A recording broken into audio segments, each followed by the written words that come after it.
Yo, let me know if the mic sound good.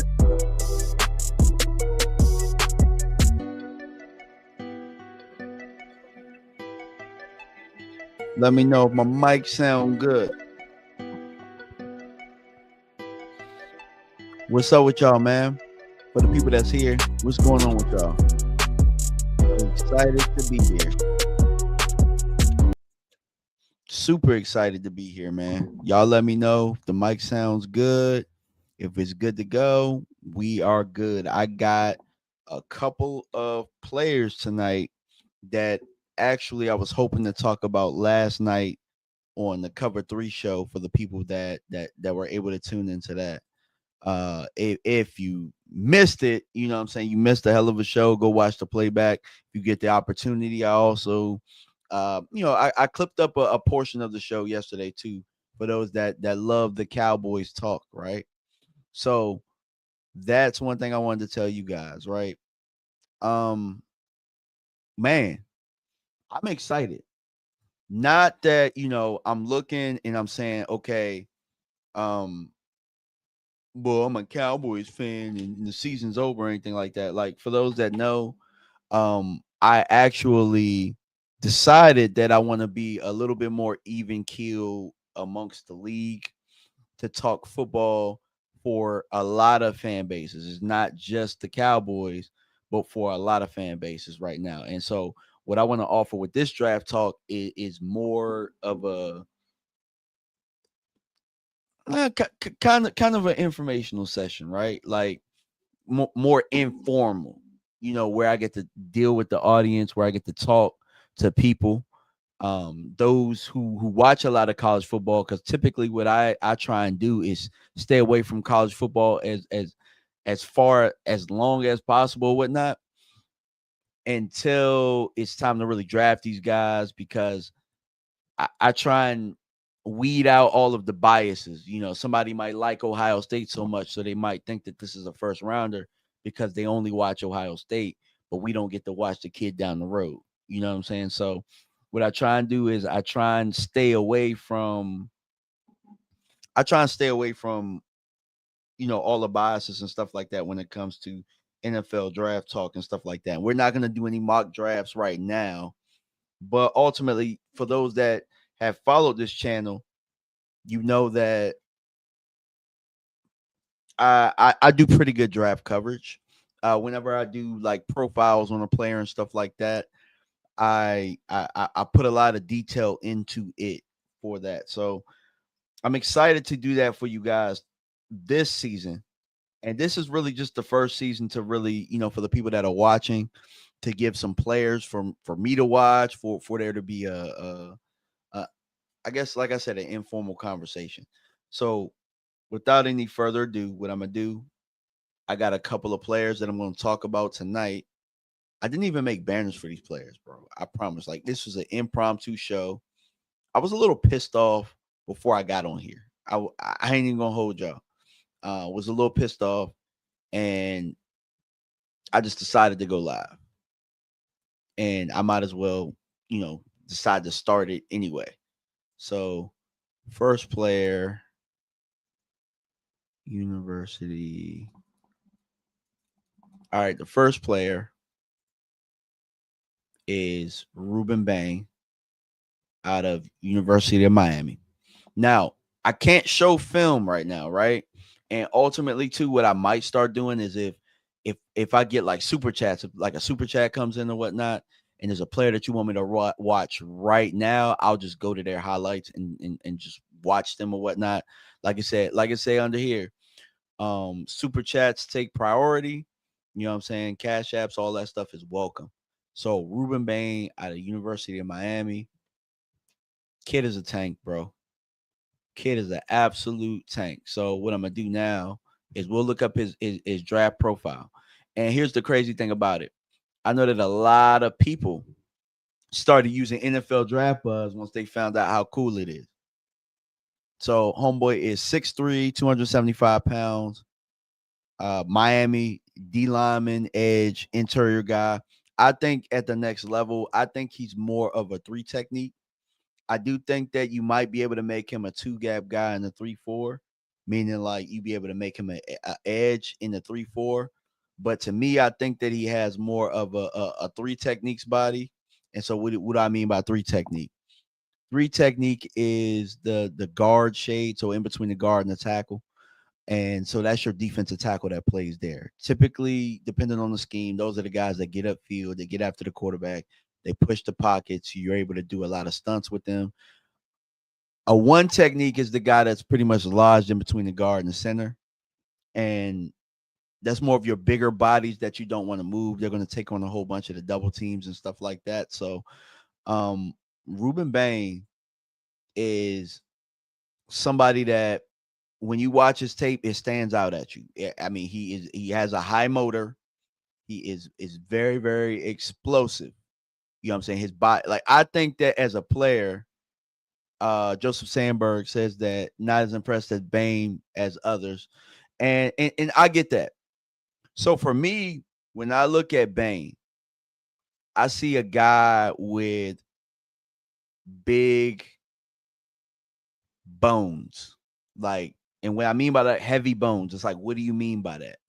That means that I see somebody that is really strong, really durable, somebody that is just country strong. You know what I'm saying? Sometimes it's not even country strong. Like I look at like for for for those that really follow football and you know about like the Samoan heritage and the Polynesian football players, they have the big, strong, durable bones that I talk about as far as football players go. So Joseph Sandberg says very raw. And I would agree to that. But what do you talk about with raw people, right? When you have raw players. And I get that because like you look at a guy like Mozzie Smith and I did a lot of Cowboys draft coverage and I was not impressed by Mozzie Smith coming out, although he was very strong. The weight room numbers and stuff like that would tell you that he was very, very strong and explosive. And it was because he was raw that I was not a huge fan of Mozzie coming out, and that's why me and Mark had we had our issues on draft night. But when I look at Ruben Bain play, I the issue that I had with Mozzie was get off, and I felt like Mozzie did not have a great motor. I don't feel that way. I don't feel that way about Ruben Bain when I watch him play. Right? There's some other prospects, and I forget who the other defensive tackle prospect is that I watched yesterday. I felt like his get off was way better, and I can understand why people aren't as impressed by Ruben Bain. But what I'm going to tell you is this, and this is the one thing that does kind of suck about draft talk early, is that you get draft fatigue. And what I mean by draft fatigue is you get tired of talking about the same players over and over. You know what I'm saying? You get tired of talking about the same players over and over. And when you talk about those same players over and over, then all of a sudden you create that fatigue to where it's like, oh, I see this shiny new toy over here, this player that I've never seen before, and they might not have as much ability, but it's the shiny new toy. So he has to be better than what I'm looking at over here. Prime example of that last year, Emeka Egbuka from Ohio State. Because you had seen him for 3 years, you've seen him for 3 years, you were tired of talking about him. You were tired of people telling you that this player is as good. You were just tired of it, and that could be this right now with Ruben Bain. When I watched the tape, and again, I have to do a deeper when I have to do a deeper dive. You know what I'm saying? I have to do a deeper dive into it, and again, I just want to go over 7 players today that I watched yesterday, and there will be others that I'll watch or whatnot. Cassius Howell. Okay. Do me a favor. I'm gonna write that name down. Actually, I'm gonna write it down. Cassius Howell. All right. Ooh, let me put it down. Cassius Howell, and then I'll put that on my list of of players to watch. Okay. And that's how that'll go. And like I said, super chats take priority. If you have a player that you want me to watch right now, I won't be able to show the film, but you'll see my reaction when I watch them. And also too, I have access to film too. I can't really show you that film and stuff right now. I mean, I can't show that on here, but what I can do is I can cut up stuff eventually, and if I like the player enough, I'll do a profile on them, and I'll talk about them like that. So that's how I want to do draft talk this year. And also too, um, we talked about it, but me and Tuck are planning on a collab too as well. So something with all the bells and whistles and all of that type of stuff. Like what I wanted to plan for my people and for the channel over here is more of an informal draft talk where we can use the community to I guess offer information, because there's always going to be players that there'll be players that I know, and vice versa, right? So Ruben Bain, 6'3", 275 pounds. They got him as a 4.72 40 here. So they gave him a 93.1 rating out of 100. So let's read the bio. Ruben Bain, local legend, blah, blah, blah, blah, blah, blah, blah. I just want to read about his strengths and his weaknesses. So they said nuclear first step, explosion that consistently beats tackles hands to the punch, creating immediate angles that collapse pockets before quarterbacks finish their drops. So like I said, that kind of speaks to what I said. I think that he's more of a 3 technique. Heavyweight knockout power in his hands that jolts blockers backwards on contact, establishing leverage disadvantages that make recovery nearly impossible for offensive linemen. So that kind of goes hand in hand. So like I like to try and give my quick analysis before, and then we could talk about some of the things that people talk about. Talk about his motor, relentless pursuit. Look, guys, I haven't seen this is my first time seeing this. So like they talk about his relentless pursuit motor. I said that technical arsenal featuring devastating swim move, overwhelming bull rush, and improving counter game. So for me, I saw a lot of bull rush. I didn't really see the swim move and stuff as much in the counter game, but I definitely saw that he has a really good bull rush. They said elite flexibility and bend for a 270-pound frame. I didn't really see that. But again, I still have some deep diving and stuff to go through. Natural leverage generator at 6'3", who consistently wins pad level battle, turning taller tackles into turnstiles by attacking their chest plate. So that's him on as an edge. Instinctive run defender who diagnoses plays quickly, maintains gap discipline, and shows surprising range when scraping down the line of scrimmage. Scheme versatility to align from wide 9 through 5 technique and kick inside over guards, which is what I was talking about, him being a 3. Maintaining effectiveness regardless of alignment and assignment. So for me, even though they got him running like a 4.7 and all that type of stuff, I still would line them up inside. I would line them up inside, and I do think that that's going to be a developmental project over the course of whatever. Like I agree with Joseph Sandberg as far as him being raw. I do think that there are going to be some things, and there are going to be some lessons he's going to have to learn at the next level. All right, so they have weaknesses. They said durability concerns linger as sophomore calf injury derailed entire season, raising legitimate questions about holding up through 17-game NFL campaigns. That goes against what I was saying about him having the big bones and being durable and stuff like that. So it's good to read that. Good, but not elite. Length occasionally. Pause. Allows longer arm tackles to create separation, neutralizing its explosive get off when they land first contact. Okay. Tackling form breaks down the space. I did kind of see that a little bit. And I lunging at ball carriers, and that's some of the rawness that you talk about. And you don't really want your if there is one thing that you don't really want, you don't want people lunging, you don't want them grabbing up top, all that type of stuff. So But that is something that can be coached up, in my opinion. That all just goes with habits, good habits. Over pursuit tendencies surface when chasing sacks, abandoning contained responsibilities, and open up cutback lanes that disciplined runners exploit. Yeah. Uh, Counter rush development remains incomplete, still searching for inconsistent answers when initial move stalls. And so to me, when I look at these weaknesses, I see, besides the durability concerns, I see a lot of things that can be coached up at with NFL coaching. You know what I'm saying? And I'll always reiterate this, talking about Mike Tomlin, that, you know what I'm saying, like a lot of people run from coaching. You don't necessarily want to run from coaching all the time. Sometimes you just want to be able to coach some guys up. Like if they have all of the traits, if they have the pedigree, then you know what I'm saying, like if they have the pedigree, then it is what it is, right?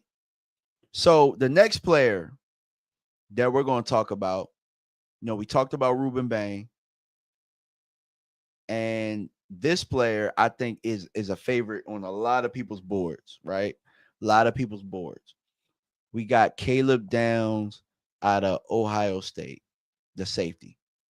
Probably, if I'm being honest with y'all, probably my favorite player in the draft. Probably my favorite player in the draft. I just think that he has crazy instincts. I think that you can pretty much line him up anywhere. He's kind of a throwback safety. And it's crazy that I'm saying a throwback safety now in today's game. With throwback safety meaning like uh Ed Reed, Troy Polamalu types, guys that don't necessarily fit a mold, but you can line them up and they can play and you can use them as Swiss Army knives. Like somebody who has range, somebody that can tackle, somebody that can cover, somebody that can, yeah. I mean, the range is the biggest part for me. And homeboy can tackle. You know what I'm saying? Homeboy can tackle. So we got Caleb Downs. And he's going to be a favorite on a lot of people's boards. 6 feet, 205 pounds. They got him estimated to run a 4.40, right? And he's had a couple of years of success. He's had a couple years of success. He also has a brother that's in the league. I know that if you guys follow Jay Tuck, you know Jay Tuck. This is his guy right here. So I'm not going to spend a whole bunch of time breaking down Caleb Downs, just simply because I know that we're going to talk about him a lot. But if you go to NFL Draft Buzz and look at the strengths and stuff like that, like for example, one of these things that I read out displays cornerback caliber, movement skills, fluidity in man coverage, mirroring tight ends, and slots with rare discipline and patience throughout their stem and break points. Something like that, a trait like that makes you, in my opinion, as a safety, a first rounder in today's game. The reason that I say that is, what's the position that gives you the most trouble when it gets cold, when it's playoff time? It's that tight end position.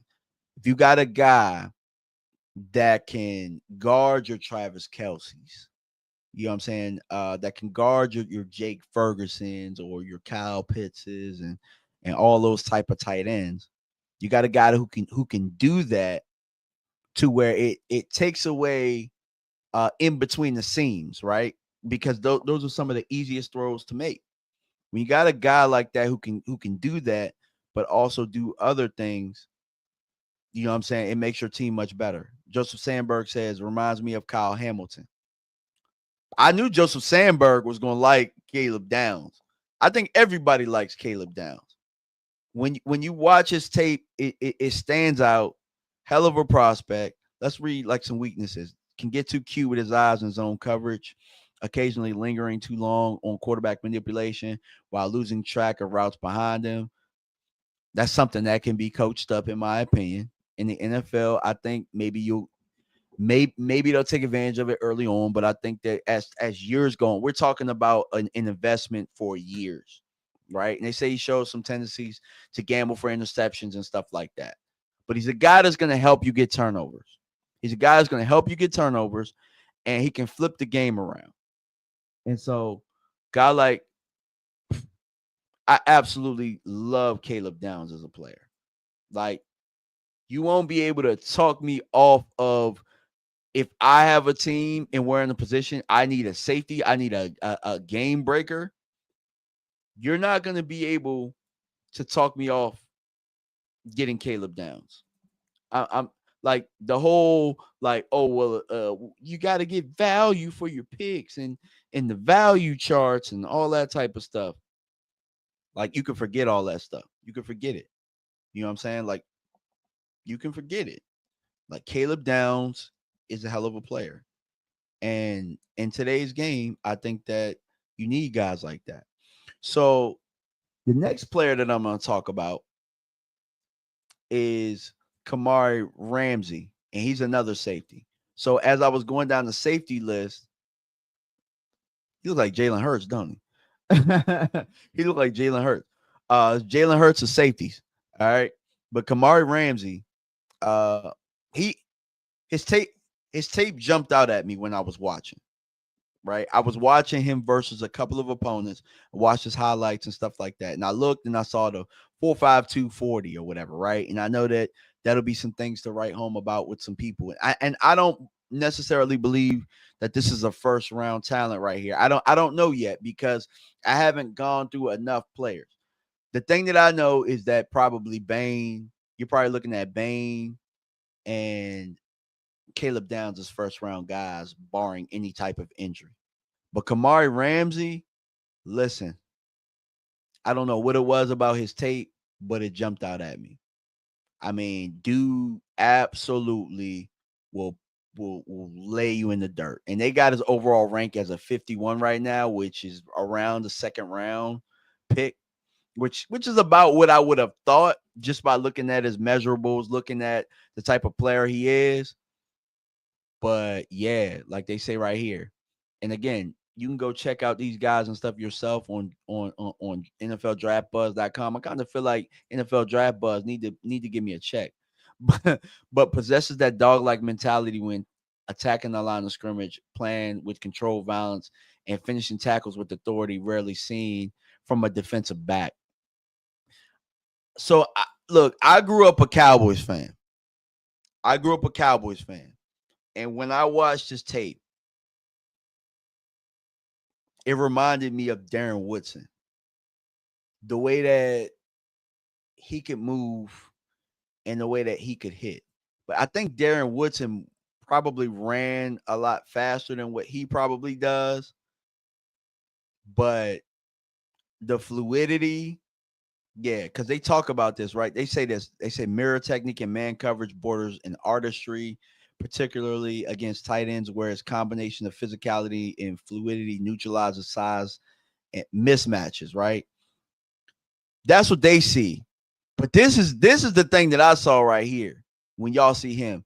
Closes on underneath routes like heat-seeking missile, consistently arriving at the catch point with perfect timing to separate receiver from the football. So even if he don't separate you from the football, you get no yak. No yak from this guy. Extremely impressive how he can come downhill and later boom, pause. You know what I'm saying? Later boom. Let's see some of the weaknesses. Missed tackle percentage jumped noticeably in 2024, 18% compared to 9 at UCLA, raising questions about consistency at higher level competition. Ball production doesn't pause. Ball production doesn't match his positioning with 2 career interceptions despite numerous near misses, suggesting he needs refinement in finishing plays at catch point. That's something to me that can kind of be coached up, I think, at this point. Relies too heavily on physical dominance rather than technique when tackling in space, leading to lunging attempts that NFL caliber athletes will evade. I think that comes with experience. That really comes with experience. But for the most part, a lot of these weaknesses and stuff like that can be coached up, in my opinion. And I'm gonna probably say that for a lot of now for these early prospects, you'll probably see like, oh, that could be coached up. There's gonna be some prospects like later on that you're gonna look at and be like, oh, nah, that can't be coached up. He just raw as hell, and it's gonna take some developing. Like the guys that I named, Bain, Downs, Ramsey, I think that they could play right away, probably. You know what I'm saying? Um, they probably could play right away. And like I said, man, I could have done a better job of planning this out. As far as having my banners and stuff like that typed up. Like I'm pretty sure you guys don't care too much about that though. I appreciate y'all, man, for not killing me. You know what I'm saying? For not killing me too bad. Let me see.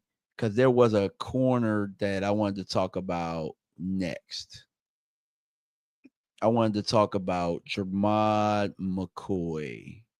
I don't know why they trying to sell his belts, man. I guess belt the ass. I don't know. But Jermod McCoy out of Tennessee. And this was the first prospect that I watched yesterday. Because in my mind, I was thinking, we going on the Cowboys. We're going to talk Cowboys. And I know that the Cowboys are going to need a corner.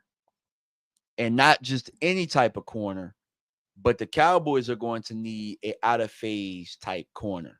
And I think a lot of teams can benefit from an out of phase type corner.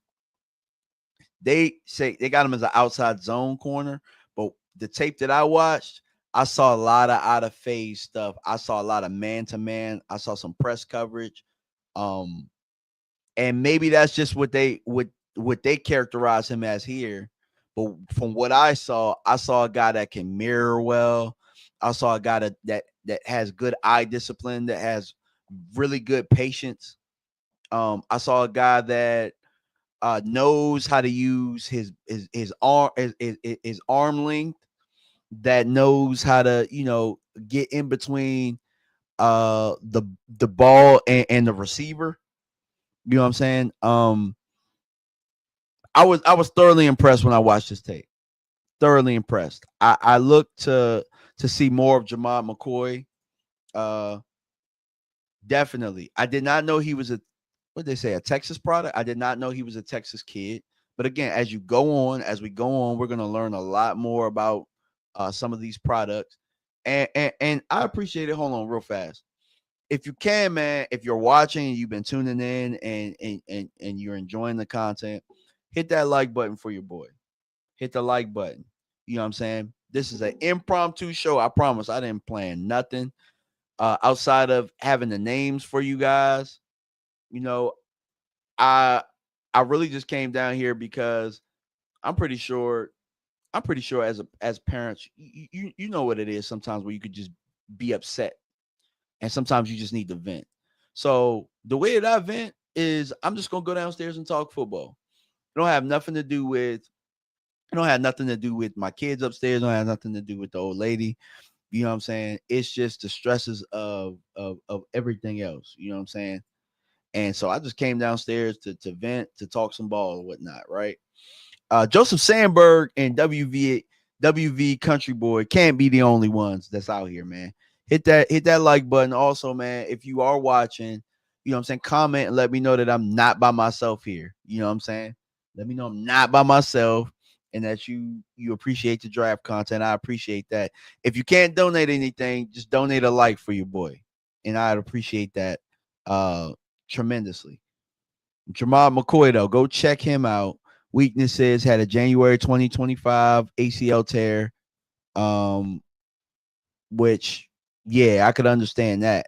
Can occasionally get grabby downfield when beaten, showing inconsistent trust and recovery speed. And think about that, though.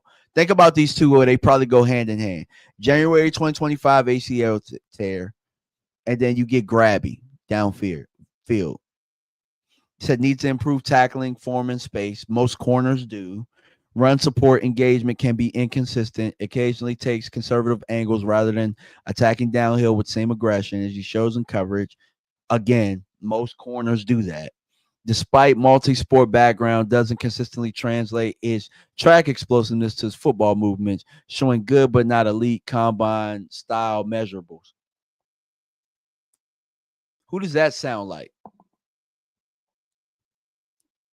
It sounds like Sertan because I remember, and I distinctively remember this because I covered him, and he was my favorite corner coming out.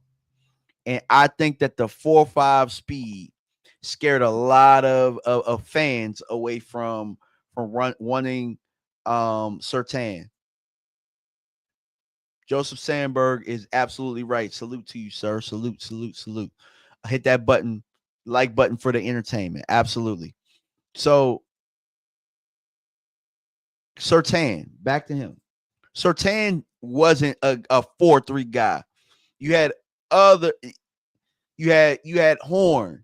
You had the other guy, Caleb Farley. I couldn't remember his name earlier, but I remember it now. And Caleb Farley was a 4-3 guy. I think just Joseph Sandberg, did you say he reminds you sometimes, Horn? Let me know if that's what you were saying. But that's the type of corner I think to wear this league. I think that if you have an out of phase guy who can play who could play some man, who can make things very difficult for your number one receivers, a guy that can follow people and stuff like that, you know, I think that if you could find that type of guy and you fall in love with him, I think you draft him. And so when I watched Jermad's tape, I was thoroughly impressed by his mirroring technique. I was thoroughly impressed by his feet buzzing and his eye discipline and patience. Those were the things that stood out to me about him. And let's see, I can't even remember in the strengths if they even talked about that at all. They say elite ball skills and instincts that translate to turnover, shows rare spatial awareness to track and high point passes while maintaining body control through contact.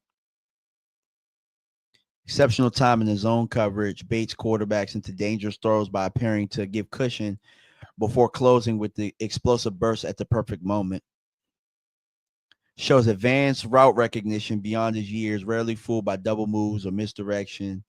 Natural fluidity in his transitions that allows him to mirror receivers. Remember, I said that. I didn't even read that. Mirror receivers through breaks without losing stride or position leverage. Brings real dog to the field, contested catch situations. Displays clinical technique in press coverage using well-timed jams that disrupt timing without overextending and compromising his position. I ain't got to read no more. I told you his patience, his eye discipline, his mirroring. I told y'all all that type of stuff. Using his length in his arms and all that. I told y'all. I said all of that same stuff. Ain't it crazy? Okay, at times JC Horn was also grabby as a prospect. Yeah. So Jermod McCoy, go check him out. I was thoroughly impressed by his tape. Thoroughly impressed by his tape. Uh, homie was a dog. Homie was a dog. There's another corner that I want to talk about next that I really enjoy his tape. I actually went and I enjoyed his tape so much that I actually started watching his game tape. I started watching his game tape. Like with McCoy, I don't have access to his game tape yet, so I just kind of pieced things together from what I could see. And so uh we're gonna go back. We're gonna go back to corner. Man, listen, these ads is going crazy. Defensive back.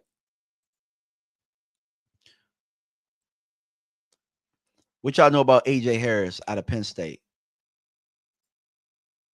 AJ Harris out of Penn State. Listen, if y'all want to see a clinic, and I only watched one game tape, I watched his highlights before because I have a D back at home in my son that plays football. And so AJ Harris is a guy, I send him his highlights and stuff like that. But I went and watched the clinic as a corner that he displayed against Ohio State.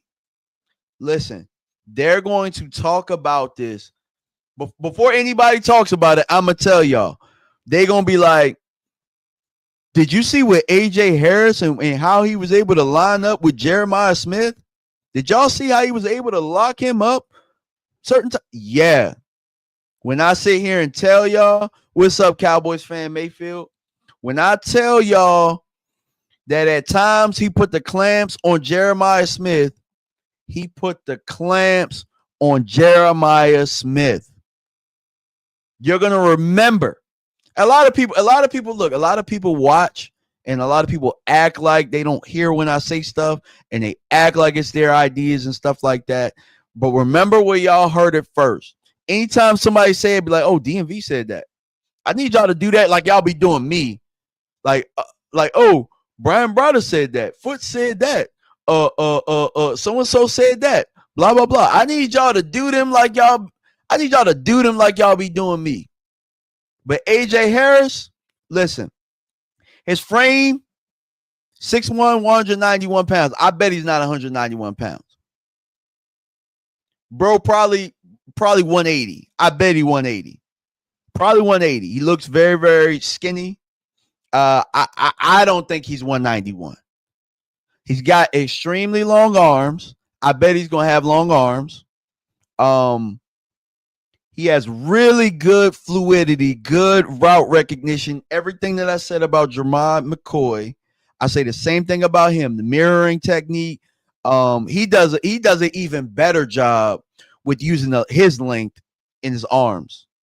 You know what I'm saying? He does an even better job. Oh, damn, he was born on 11/11. He just turned 20. Did he just turn 20? He just turned 20, y'all. This is a 20-year-old? I didn't even know that, y'all. That's crazy. Didn't even know that. Listen, Joseph Sandberg, you said you was not aware of his game. Bruh, listen, the clinic he put on against Ohio State. Now, I imagine they're going to say he's a frail body and he don't tackle that well or something like that. I imagine the times that I saw him try and come up and run support, he did well. But if I have a young corner and you want to teach them how to play the position, being disciplined, not biting on a whole bunch of stuff. Now, he could be a little grabby too. I think he could be a little grabby too, you know. But I like the fluidity of what he plays at the corner position. Damn, they even say it right here. I didn't even see it. Look.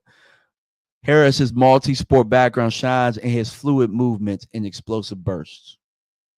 He was a track athlete. He had a 40-inch vertical in high school.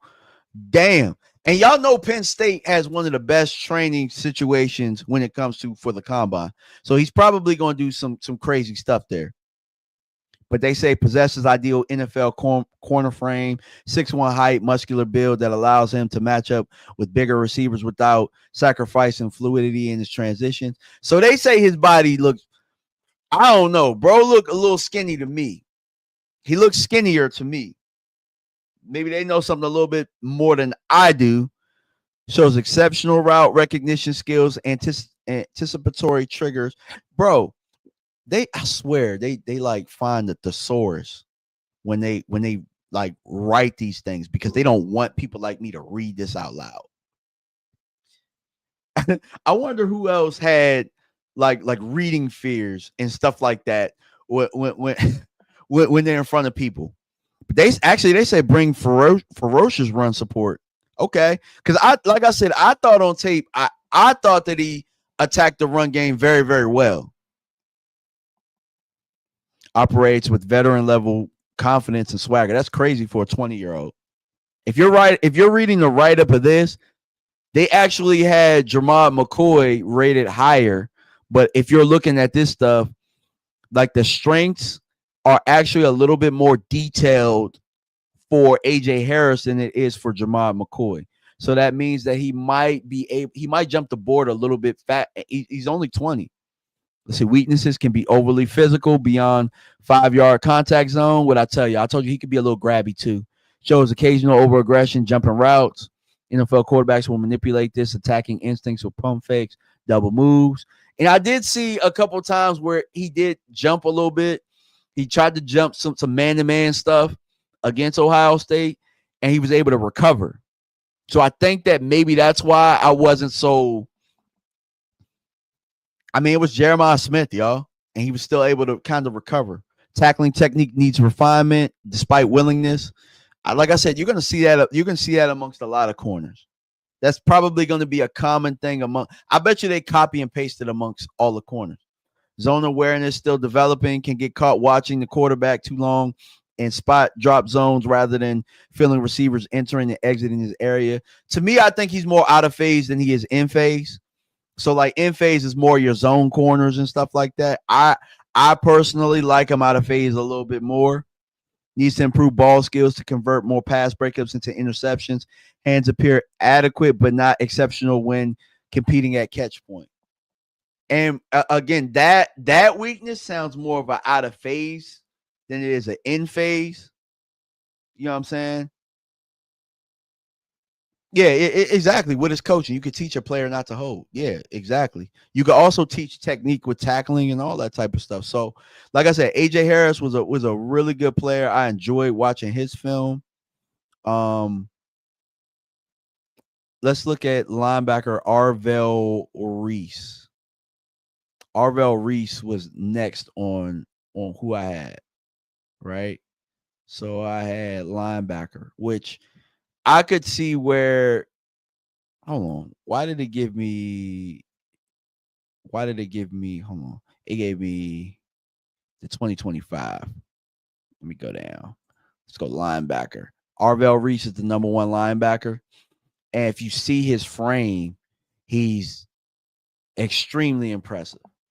His frame, the motor that he plays with, it reminds me of Edgerrin Cooper. If you guys remember Edgerrin Cooper when he was coming out. 6'4", 243 pounds. He's from Cleveland. So I'm going to have to ask my boy Big Game James about Arvell Reese. But the things that you see a lot about him is a lot of him going forward. To a lot of blitzing, a lot of rushing the passer. But he does feel like a champ as a linebacker. He feels like a champ.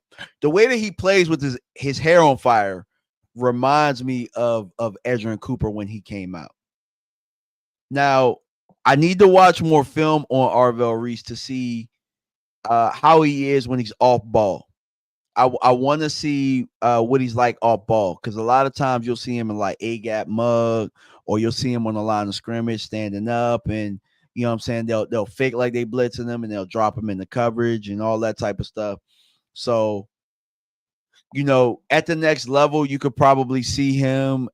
Some teams maybe using him as a pass rusher, and for the Cowboy fans out there, his body type and the way that he plays is similar to Overshown. I actually think he has a higher pedigree than Overshown, though. So what you mean by pedigree, you mean like a guy that's a day one starter. And I think that Overshown ended up kind of being a day one starter for the Cowboys, because the Cowboys were considerably weak at linebacker. But Overshown coming in, you didn't know if bro was a safety, if he was a will or whatnot. And I think that that's kind of where him and Arvell are very similar, because I don't know that he has a set position. I think you'll be able to move him around, and he's going to be he's going to be a weapon on defense. They said covers ground like a safety when dropping in the zone coverage, making quarterbacks think twice about quick slants. That's absolutely true. I talked about him showing different looks and stuff like that. Plays with controlled aggression that walks the line between physical and reckless. Natural feel for diagnosing run concepts pre-snap, beats pullers to their spot more often than not. I do like the punch that he plays with. You know what I'm saying? He's somebody that I would imagine has long arms as well. And he does a very good job of being able to shock and lock. See, weaknesses sometimes gets too aggressive, filling gaps, loses contained responsibilities on bootlegs and quarterback scrambles, which is counter boot reverse. Needs to develop more consistent hand placement when when stacking and shedding interior offensive linemen. Can struggle with change of direction against shifty running backs in space on swing passes. Occasionally bites hard on play action fakes. With the eyes stuck in the backfield, must add functional weight without sacrificing speed to handle physicality in NFL run games.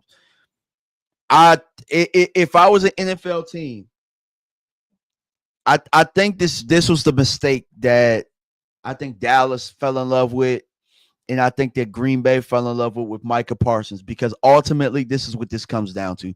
Everybody's trying to find their own version of what Micah Parsons is. Everybody's looking for the next Micah Parsons, right? That's what you're looking for. You're looking for that type, a guy that's fast, which I know he's going to be fast. They said a 4.5. I bet he gets it down. I bet what he probably does is focus on speed, but he plays faster than a 4.5 to me, and that's all that matters. I think an NFL team should look at playing him at will, and that's what I thought that team should do with Overshown. Play him at will, let him chase down the plays. You know what I'm saying? You're not dealing with too many of the blocks, and it's like a guy that's gonna make a lot of tackles. He's gonna fly around. You can send him off the edge as a will. You can line him up in different situations. You know what I'm saying? He can drop and sink in the coverage. Like, that's personally what I would do if I were to draft him. That's what I would do, personally. To get him used to NFL speed, and then also, I'm saying, if you want to send him after the quarterback, you send him on blitzes and stuff like that. I'm not sure what they see, and that 243 might be a heavy 243. Like at 6'4", 243 looks like lean, but 243 is 243. You know what I'm saying? That's a great sized linebacker, but you're teetering on the light side of if you're an edge. Joseph Sandberg says CJ Allen from UGA. I have not, but I'm putting that on the list. CJ Allen from Georgia. All right, I'm putting that on the list. All right. So next, we talked about Arvell Reese. Like him as a player a lot. And we get to go to my favorite position in the NFL. We get to go to running back, and there's two running backs that I really like, that I've liked for quite some time. And they're your two top running backs, Jeremiah Love and Jonah Coleman. Jeremiah Love could have came out 2 years ago, in my opinion. He could have came out 2 years ago. Dude is solid in every aspect.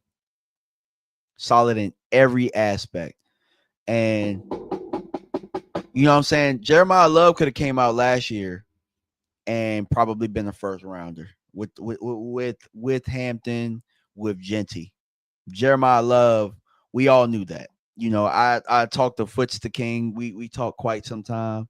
We talk a lot. And I know that Foots does a really good job with draft coverage. And I know I'm probably going to do a video on Jeremiah Love, so I'm going to tease it right now. But homie got vision. Homie got wiggle. I mean, he got everything that you want in a running back. And so I'll just read like one or two of these. Dangerous pass catching weapon who transitions from receiver to runner instantly, turning dump offs into chunk plays with natural hands, fields, and vision. Runs with surprising power through his lower half, consistently falling forward through contact and finishing runs with authority despite leaner frame. And I think y'all saw him in the playoffs last year. He was hurt, but before he was hurt,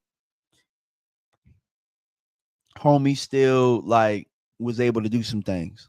And he's done it on big stages too. So don't think that it's Notre Dame. They ain't playing SEC. They ain't playing the SEC type schedule. They not playing the Big Ten type schedule. He's done it on the big stages against top talent. You know what I'm saying? They weaknesses. Route tree remains somewhat undeveloped when split wide, showing more straight line concepts without advanced breaks and nuanced stems. Like, I don't know why that's a weakness for a running back, but it's up here. You know what I'm saying? I don't know why it's up here, but it is. Vision can occasionally falter on gap power concepts, missing cutback lanes when linemen pull and create counter opportunities against flow. This is something that can be coached up. This absolutely can be coached up. Absolutely. Ball security technique deserves monitoring. Carries ball away from body during hurdle attempts. Hasn't been tested with heavy volume yet. Again, can be coached up. Doesn't consistently demonstrate anchor strength needed in pass protection against NFL edge rushers, getting walked back into the quarterback's lap too often. That right there is more want to. And that's something that's more of a cause for concern. You know what I'm saying? So I will look for that coming down the stretch to look at his pass pro and stuff like that. But that's something that, we need to monitor that. Joseph Sandberg says Love is looking better as the longer as the game goes. Yeah, for sure. I absolutely love that prospect. I ain't even gonna hold y'all. Jeremiah Love is that dude. Jonah Coleman stood out to me. I watched Washington one like Friday night or something like that. Right. And I watched them for years. I'm like, who the hell is that running back? Who the hell is that running back? Who the hell is that running back? Who the hell is that running back? This is that running back. This dude is tough. He is tough. He's like a bowling ball. He's like, I see what do they have? I got him listed as 228, 5'9, 228. Like, he's like an old school build for a running back. 5'9, 228 in the 90s. This would have been your starting running back right here. Today, they like running back 6 feet, 215 pounds, or 6 feet, 205 pounds, like 5'9", compact, 228. Like that's a 90s running back for you right there. And let's see what some of this built-in leveler with compact frame who runs like a bowling ball.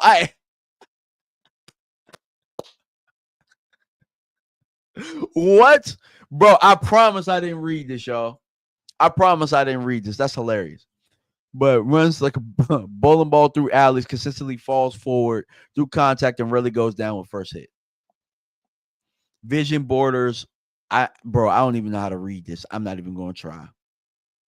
I don't even know what it means, but I imagine that like it means something along the lines of patience. Yeah, it shows patience behind this line. Like, why did they have to use this word? What is it, clairvoyant? Come on, bro. What are we doing? Are we trying to scout football players, or are we trying to win a spelling bee? Ball security is absolutely elite. Just one fumble across 396 career touches speaks to his fundamentals. Sneaky burst allows him to reach the second level quickly. Yeah. Look, limited top end gear means he'll get caught from behind at times. Won't be taking many 80-yarders to the house. I imagine that too. Like I said, 90s running back right here. You know what I'm saying? Top gear is something that's new. Top gear is something that's new. Do I think he's a first round running back? No. This is probably more of your second round, third round type right here.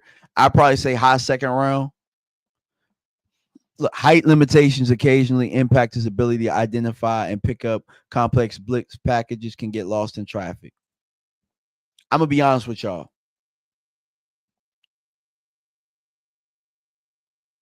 This right here was written by somebody that don't play that don't play running back or has never played running back. Because I've never heard height limitations had anything to do with you seeing a blitz pickup. This right here, I wouldn't trust this comment at all. I wouldn't trust this comment at all. That's crazy. Ask anybody who played running back and ask him, oh, I couldn't see him because I was too short. What? You know how many smaller backs are great pass protectors in the league? This right here, this don't even make sense. Because as a running back, typically, even in pass pro, you're trying to play low. That's a position to where you're playing low. You're playing low, like your leverage. You have to keep your leverage in pass pro because you got to keep the anchor in your ass. Pause. You got to keep the anchor because if they're coming 100 miles a minute, you got to be able to stop them in their damn tracks. So why the hell would I need to be able to stand tall, be tall, so they can see everything that I'm doing back there? And on top of that, I got to be able to see where the blitz is coming from. You want to know where you find out all that stuff? That happens in the film room. And it also happens in understanding your protection. This comment right here was absolute crap. Absolute crap.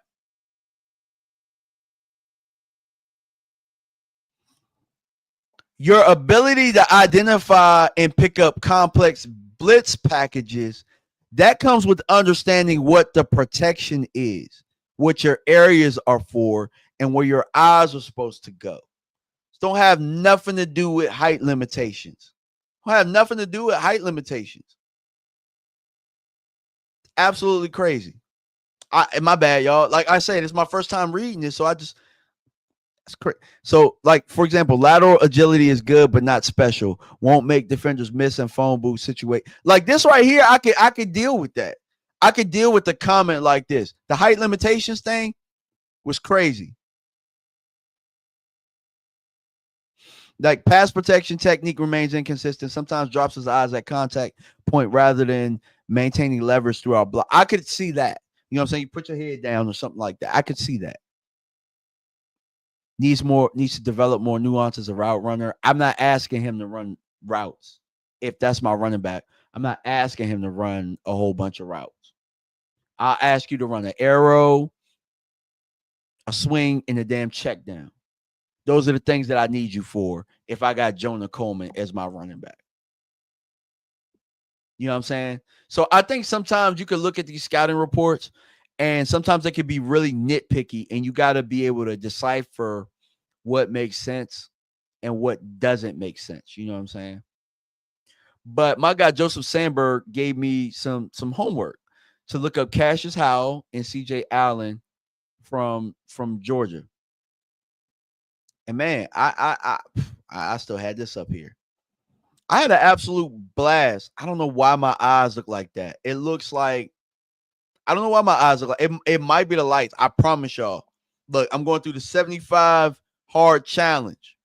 So maybe I'm tired, maybe I'm sleepy. I don't know. I don't know why my eyes look like this, but you know, I had an absolute blast talking draft with the people that are tuning in, man. I hope that you guys had a blast listening. I hope that you learned some things. I know, me and Joseph Sandberg, you got to go watch AJ Harris. I got to go watch Cassius Howell and CJ Allen from Georgia. And I'm excited about that, man. And also too, what I want to start doing for members is I think I want to have a Zoom, maybe bi-weekly, maybe once a month or something like that. But if you become a member, you know what I'm saying, you get the Zoom link and we can watch these prospects together. I can't show the screen. I can't show the film here. You know what I'm saying? Exo Digital Sports or NCAA, they'll kill me. You know what I'm saying? They'll destroy me. You know what I'm saying? If I show this type of film, and they'll shut me down. But I mean, outside of that, guys, that's all I got. Appreciate y'all. Hit the like button on the way out. Taking donations at DMV Fanatic. Also, if you're watching the playback and you want to donate to the channel as well, super chats are welcome. Also, anything that you want to send, that's cool. But the best thing that you can send me to outside of any monetary thing is a like. You know what I'm saying? Hit that like button so people know that we talk draft here today. You know, I really liked it. And we plan on doing more. But appreciate y'all for stopping by. We out. Peace.